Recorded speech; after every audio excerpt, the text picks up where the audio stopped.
Hey everybody, this is Jessica, and I wanted to give you a little quick tip on working with my creative systems and styles, whether it is the InstaGlam system, the Creative Couture system, which is based on haute couture, and it's got glitters and sequins and textiles and jewels, or the Frosted and Frozen system, which is inspired by Frozen and has all these glittery crystal styles and frosts and snows and everything.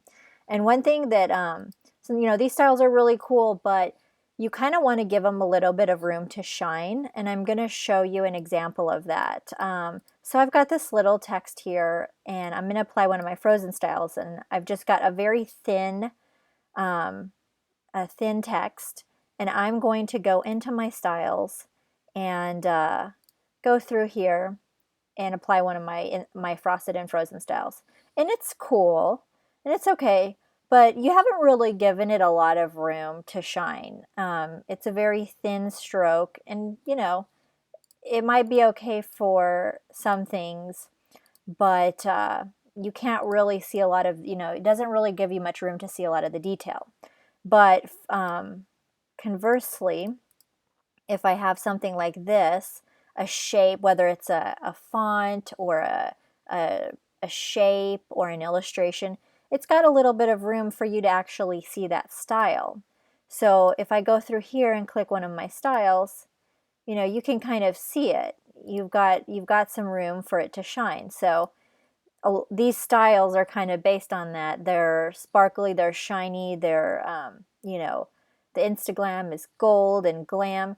So they definitely want to put them on a part of your design where they actually have a little bit of room to shine and for you to be able to see how cool they are. And it goes the same with the InstaGlams as well, or the Creative Couture. They're all even though they're very different systems and have very different styles, they're all sparkly and shiny and glam and all that. So you just, you want to give them a little bit of a room for you to be able to see them. If you see here too, you can see it's gold and everything, but you can't see so much of the details. The only caveat I would say to that is if it's something that's thin that's on dark, the dark provides that contrast where you can see things a little bit different. So I've got this dark background, and maybe I'm going to put some of these frosty styles and everything. There, it looks a little bit better, but still you don't have a ton of room to see all the details. So I would always just suggest, when you're using these styles, is if you're, you want to put them on something where it has a little bit of a room to show them off. So that's just a little quick tip on working with the styles, and make sure you subscribe because I'll have a bunch of new tutorials in the new year.